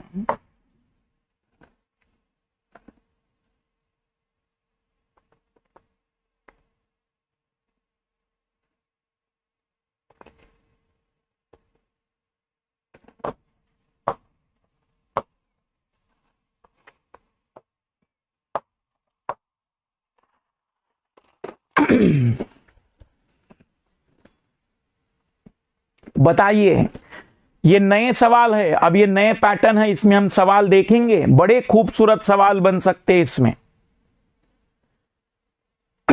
आपसे पूछा जा रहा है कि इस निकटतम वाली सतह पर क्या संख्याएं हो सकती हैं।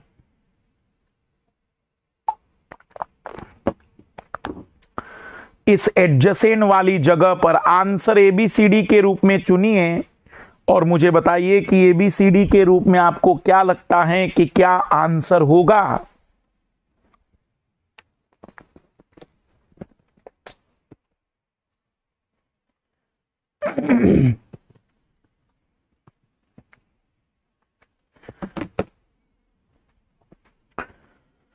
तो मेरी बात जरा ध्यान से सुनिएगा। सबसे पहले तो मुझे आप बताइएगा ऐसा कौन सा नियम है जो आपको सब कुछ बता सकता है, सब कुछ। तो आप कहेंगे सर तीसरा नियम रोटेशनल रूल है, और मैंने रोटेशनल रूल लगा दिया और यहां पर देखा कि कौन आ सकता है, तो 4 3 2, और जहां से भी कॉमन है 4 5 6। तो हम कहेंगे कि 3 के अपोजिट 5 होगा, 2 के अपोजिट 6 होगा और 4 के अपोजिट 1 होगा। ये बात तो श्योर है कि 3 के विपरीत 5, 2 के विपरीत 6 और 4 के विपरीत 1 होगा भाई, ये पता चल गया। फिर एक नियम मैंने आपको बताया था कि कोई भी नंबर एक ही बार यूज होता है तो जो एडजेसेंट होंगे वो अपोजिट नहीं होंगे। तो इसका मतलब ये भी तो हुआ ना कि जो अपोजिट होगा वो एडजेसेंट नहीं होगा, जो विपरीत होगा महोदय 6 के विपरीत 2 है, 2 यहां नहीं आ सकता है, 2 तो कहीं नीचे लिखा होगा, नीचे। सर मुझे नहीं पता कि यहां क्या आएगा, लेकिन यहां 2 आएगा नीचे, यहां 2 नहीं आ सकता है, इसकी मुझे पूरी गारंटी है, क्योंकि 6 के विपरीत 2 है और ऑप्शन ए में 2 यूज किया है, ऑप्शन बी में 2 यूज किया है, ऑप्शन डी में 2 यूज किया है। हम कहेंगे कि आंसर तो केवल यही हो सकता है, क्योंकि अगर 3 नहीं सही हो सकते तो चौथा तो गारंटेड होगा। कितने लोग इस सवाल को समझ पाए हैं? यह सवाल यूपीएससी के लेवल का सवाल है। कितने लोग इस क्वेश्चन को समझ पाए हैं? एक बार और ट्राई करिए, एक क्वेश्चन मैं और दे रहा हूं, एक और क्वेश्चन आप फिर से ट्राई करिए, एक क्वेश्चन आप फिर से ट्राई करिए।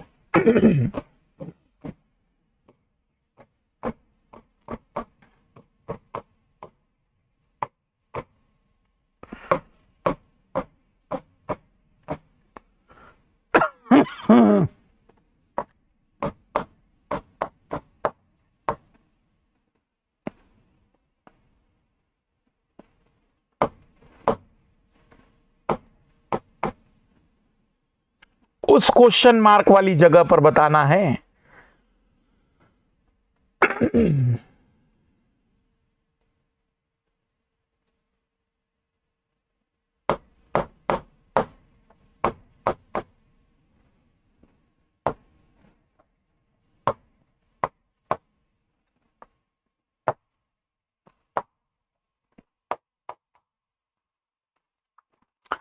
सोच समझकर आंसर दीजिएगा। खूबसूरत सवाल है ये, खूबसूरत सवाल है। और थोड़ा सा लाइक करिए, शेयर करवाते रहा करिए, बार बार मास्टर को बोलना पड़ता है शेयर करिए। कल भी मैंने देखा कई बच्चे कमेंट्स कर रहे थे, नहीं सर हम शेयर नहीं करेंगे क्योंकि फिर सबको पता चल जाएगा। तो शेयर करिए, ऐसा ना करिए, मास्टर के लिए इतना तो कार्य कर दिया करिए।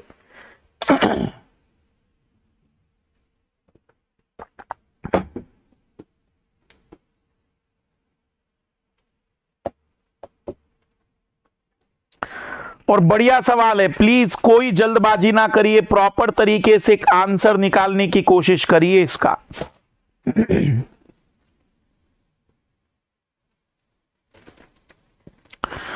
और मुझे रीजन दीजिएगा कि पहला क्यों नहीं, दूसरा क्यों नहीं, या जो भी आंसर आपका आ रहा है तो वो क्यों आ रहा है।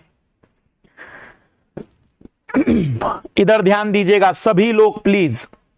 पहले तो मैं तीसरा नियम ब्रह्मास्त्र लगाऊंगा, और ब्रह्मास्त्र के लिए दोनों में कॉमन है F, तो आप कहेंगे सर FCA और FDB, तो हमें पता चल गया कि F के अपोजिट E होगा। D के अपोजिट C है, ये भी कंफर्म है सर, यहां C नहीं हो सकता है, कुछ भी हो जाए, कुछ भी हो जाए, कुछ भी हो जाए। क्यों नहीं हो सकता है सर? क्योंकि D के अपोजिट है वो, तो नजदीक में तो नहीं आएगा, इसलिए C वाला ऑप्शन तो मैंने हटा दिया। इस बार B क्यों नहीं हो सकता है? तो ये दोनों सतह एक दूसरे की नजदीक की सतह है।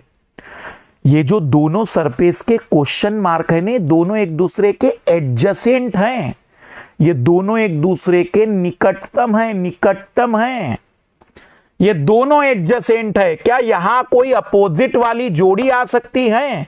क्या ये ABFE वाली जोड़ी यहां आ सकती है? नहीं, हम कहेंगे कि ये भी नहीं हो सकता है, क्योंकि F और E अपोजिट थे, ये अपोजिट यहां नजदीक में नहीं आ सकते हैं भाई। अगर F यहां लिखा तो E पीछे लिखा जाएगा, E यहां लिखा तो F पीछे लिखा जाएगा, F और E नजदीक नहीं आ सकते हैं। तो यदि 3 ऑप्शन गलत साबित हो गए तो चौथा आंसर होगा। कितने लोग इस सवाल को समझ पाए हैं? अब दोनों एग्जाम्पल के बाद कितने लोग अब इस सवाल को समझ पाए हैं? दोनों एग्जाम्पल के बाद। तो इस टाइप के भी सवाल इसमें बनाए जा सकते हैं। अब क्योंकि टॉपिक पूरा कंप्लीट करना है तो तेजी से लिखिएगा। ओपन डाइस, खुला पासा। अभी हमने जो देखा वो बंद पासा था, अब हम बात कर रहे हैं ओपन डाइस की, खुले पासे की। ओपन डाइस, खुला पासा, और खुले पासे में एग्जामिनर आपको डाइस का डायग्राम ओपन करके 6 सरफेस दिखाएगा और पूछेगा कि कौन सी सतह किसके अपोजिट है। तो आइए जानने की कोशिश करेंगे कि अपोजिट कैसे फाइंड आउट करेंगे किसी ओपन डाइस में, किसी खुले पासे में। विपरीत सतहें कैसे निकाली जा सकती हैं, यहां 1 2 3 ABCD कुछ भी यूज किया जा सकता है। फिलहाल में तो हम 1 से लेकर 6 तक के नंबर यूज कर रहे हैं। जनरली 6-7 टाइप के डायग्राम होते हैं इसमें, ओपन डाइस में, खुले पासे में। खुले पासे में केवल मेरा एक नियम याद रखना। क्या नियम है मेरा? In the open dice opposite surface always exist in straight line at the gap of 1 box. एक नंबर के गैप पर नहीं, 1 बॉक्स के। In the open dice, opposite surface always exists in straight line at the gap of 1 box. खुले पासे में विपरीत सतहें हमेशा सरल रेखा में विद्यमान होती हैं। हमेशा सरल रेखा मतलब या तो वर्टिकल या हॉरिजॉन्टल। एक बक्से के गैप पर, केवल एक बक्से के गैप पर, at the gap of 1 box. इधर ध्यान देना सभी लोग। इसका मतलब इस खुले पासे में 1 के अपोजिट 5 होगा, 1 के अपोजिट सीधा चलना है, 3 के अपोजिट 6 होगा, 2 के अपोजिट 4 होगा। वाह क्या जीवन है! मतलब ऐसा सवाल आ जाए 10-1, ऐसे सवाल 10 आ जाए, कितना बढ़िया हो जाए। तो 1 के अपोजिट 5, 3 के अपोजिट 6 और 2 के अपोजिट 4 होगा। एक बक्से के गैप में स्ट्रेट लाइन में चलना है केवल।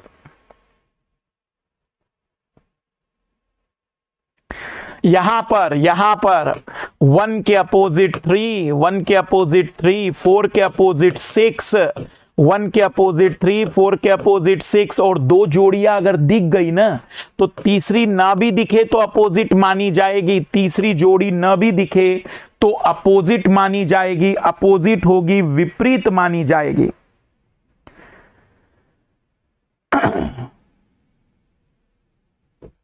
इधर यहां पर 2 के अपोजिट 4 होगा, 3 के अपोजिट 5 होगा और 1 के अपोजिट 6 होगा। 1 के अपोजिट, बड़े सिंपल सवाल होंगे ये।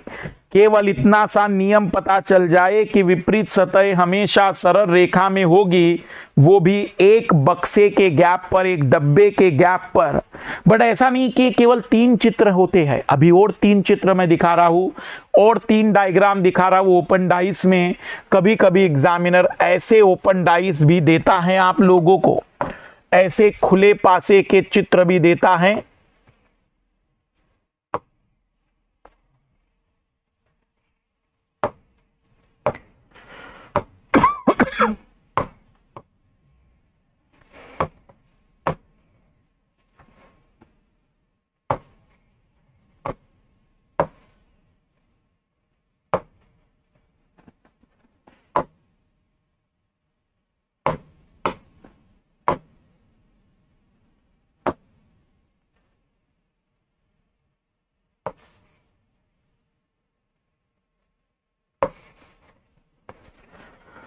इस टाइप के चित्र भी कई बार एग्जामिनर देता है। मैं इसको थोड़ा सुधार लूं।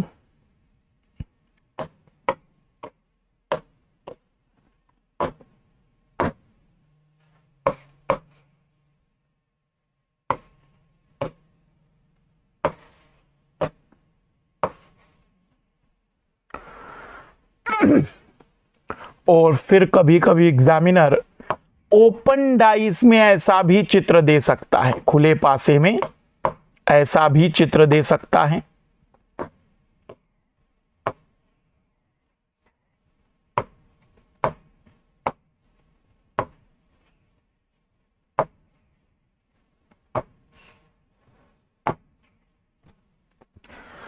फिर वही यहां नंबर यूज कर सकता है, कोई सिंबल यूज कर सकता है। यहां मैं सिंबल यूज कर रहा हूं, अगर आपको सिंबल न दिखाई दे तो आप अपनी मर्जी से कोई भी सिंबल ले लेना। उन सिंबलों का केवल इतना ही महत्व है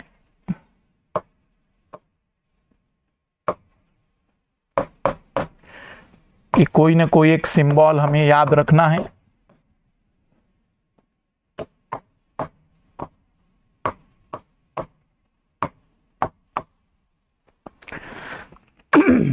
इस पर गौर करिएगा, नियम बदलेगा नहीं, नियम परिवर्तित नहीं होगा, नियम चेंज नहीं होगा। तो पहले वाले पर आइए, पहले वाले का आंसर देख लेते हैं। हम कहेंगे कि खुले तौर पर दिख रहा है कि 1 के अपोजिट 5 होगा, 1 के अपोजिट 5 होगा, 2 के अपोजिट 4 होगा, 2 के अपोजिट 4 होगा।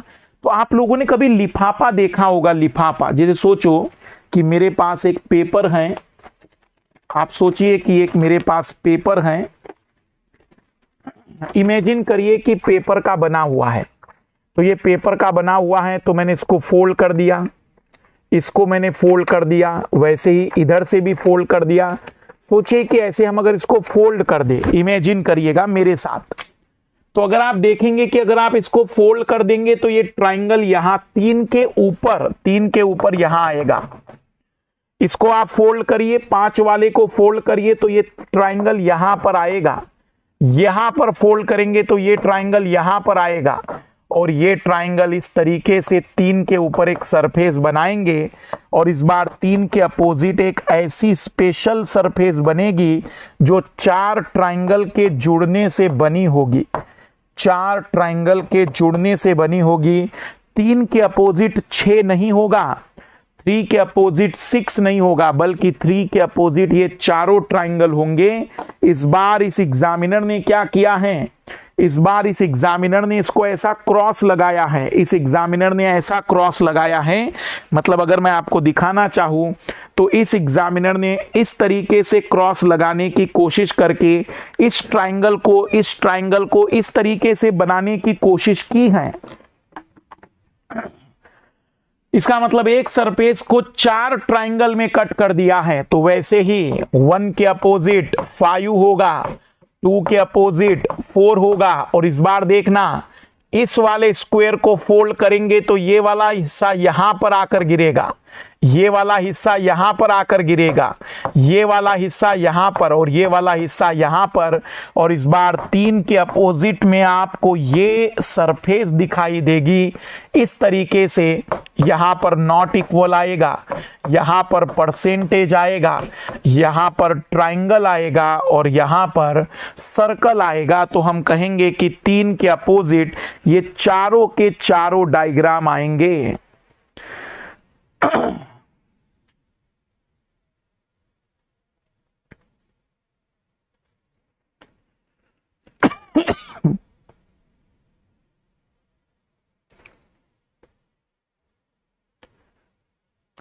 सवाल पूछेगा कि 1 के अपोजिट कौन है, 2 के अपोजिट कौन है, या 3 के अपोजिट कौन है। सवाल पूछेगा अपोजिट वाला।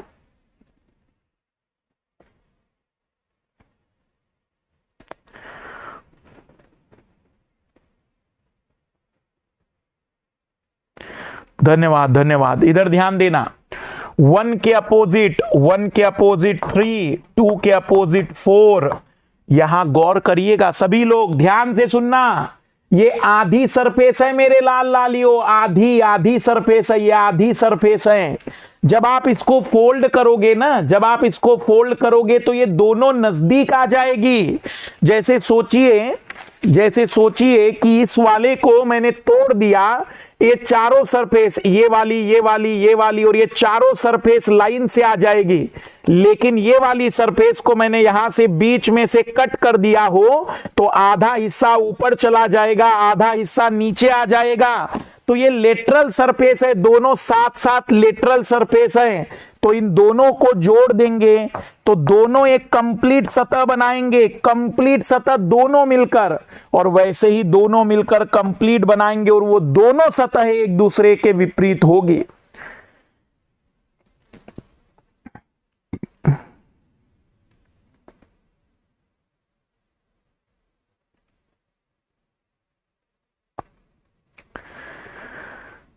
तो 1 के अपोजिट 3, 4 के अपोजिट 2, और ये दोनों एक साइड के। ज्यादा समझ में ना आए तो इतना जरूर याद रखना, एक साइड के दोनों आधे आधे टुकड़े जुड़कर एक सरफेस बनाएंगे।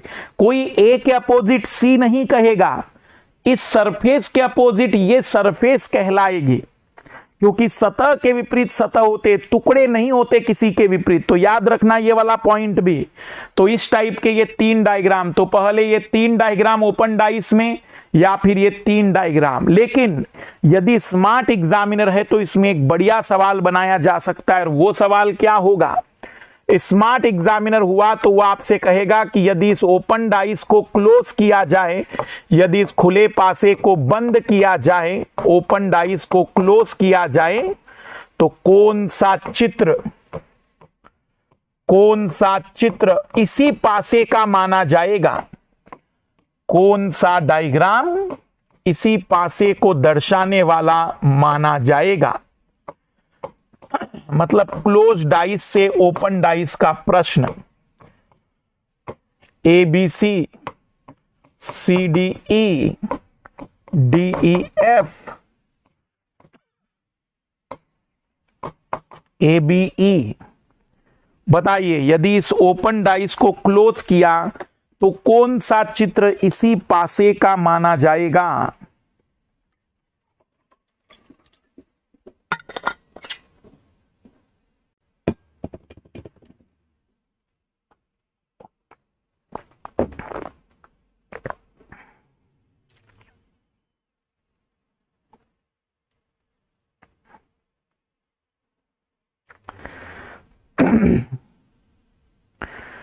कौन सा चित्र इसी पासे का माना जाएगा?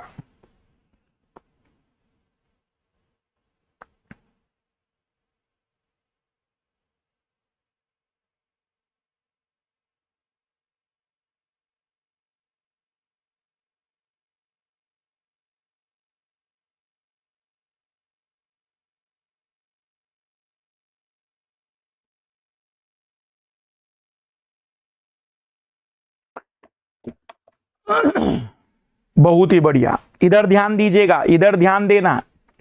सबसे पहले तो कौन किसके अपोजिट है ये तो श्योरिटी है सभी को। सर इसमें ए के अपोजिट सी होगा, डी के अपोजिट एफ होगा और बी के अपोजिट ई होगा, बी के अपोजिट ई होगा। तो यदि एक सिंपल सी बात मैं आपसे कहूं तो हमें बस इतना सा पता है कि कोई भी अक्षर एक ही बार यूज होता है, तो जो अपोजिट होंगे वो नजदीक नहीं आ सकते हैं। भाई जो विपरीत लिख दिए गए, विपरीत लिखे गए वो नजदीक कैसे लिखे जा सकते हैं? नजदीक नहीं हो सकते। हमने कहा ए और सी नजदीक नहीं हो सकता, ये चित्र गलत है भाई। ए और सी नजदीक कैसे? डी और एफ नजदीक नहीं हो सकते, बी और ई नजदीक नहीं हो सकते। और अगर 3 चित्र गलत है तो बचे हुए को सही मान लीजिएगा। 3 चित्र यदि गलत है तो बचे हुए को सही मान लीजिएगा, बचे हुए को सही मानना पड़ेगा। एक ट्राई फिर करिएगा, एक ट्राई फिर करिएगा।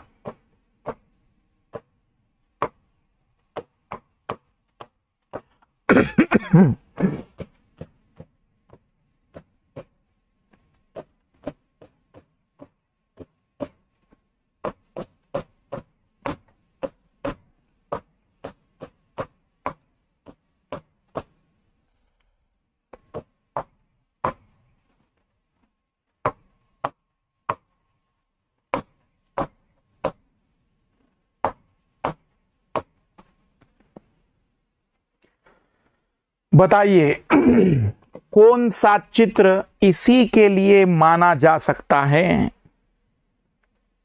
इसी के लिए माना जा सकता है।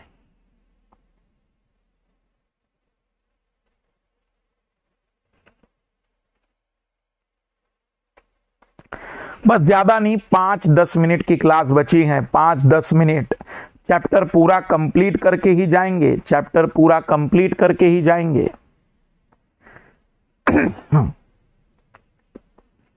हम कहेंगे कि सर पहले तो अपोजिट दे बताइए, तो 1 के अपोजिट 5, 3 के अपोजिट 6, 2 के अपोजिट 4 होगा। तो 1 और 5 नजदीक नहीं आ सकता है, 3 और 6 नजदीक नहीं आ सकता है, 2 और 4 नजदीक नहीं आ सकते हैं। ये 3 नहीं होंगे तो यह आंसर आएगा। लेकिन यदि मुझे प्रश्न बनाने का मौका मिला और कहा गया कि बनाइए आप सवाल, तो जीवन इतना सरल नहीं होगा। तब देखना मैं प्रश्न कैसे बनाऊंगा। मैं कहूंगा, इधर ध्यान देना, मैं कहूंगा कि यदि इस बंद पासे को खोला जाए, यदि इस बंद पासे को खोला जाए तो कौन सा डायग्राम इसी का होगा। मैं उल्टा सवाल बनाना चाहूंगा। बड़े खूबसूरत ढंग से इस सवाल को डिजाइन किया जा सकता है, बड़े खूबसूरत ढंग से इस सवाल को डिजाइन किया जा सकता है। बस मुझे पेपर बनाने का मौका मिले तो समझ जाना कि जीवन फिर इतना सरल नहीं होगा।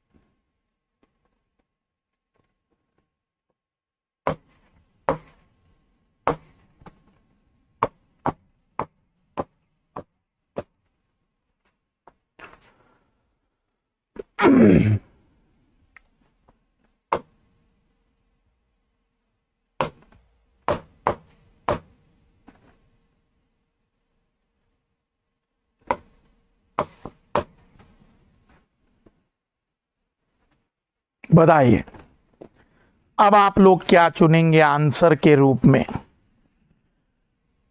अगर सवाल पूछा जाए कि कौन सा खुला पासा इसमें बन सकता है,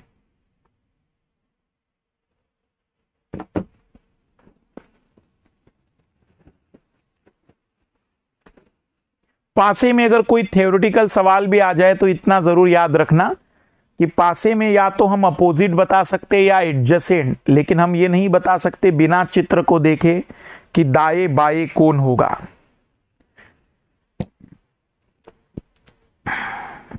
तो सबसे पहले इधर ध्यान देंगे सभी लोग।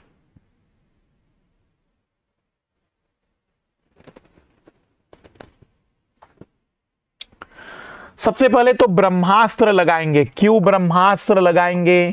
क्योंकि वही वो नियम है जो सब कुछ बता सकता है, सब कुछ बता सकता है। 3 के अपोजिट 6, 2 के अपोजिट 4, तो 5 के अपोजिट 1 होगा। तो 1 के अपोजिट 5 तो है, लेकिन 2 के अपोजिट 6 आ रहा है, ये नहीं हो सकता। 1 के अपोजिट 5 है, लेकिन 3 के अपोजिट फिर से 1 दो बार कैसे आ सकता है।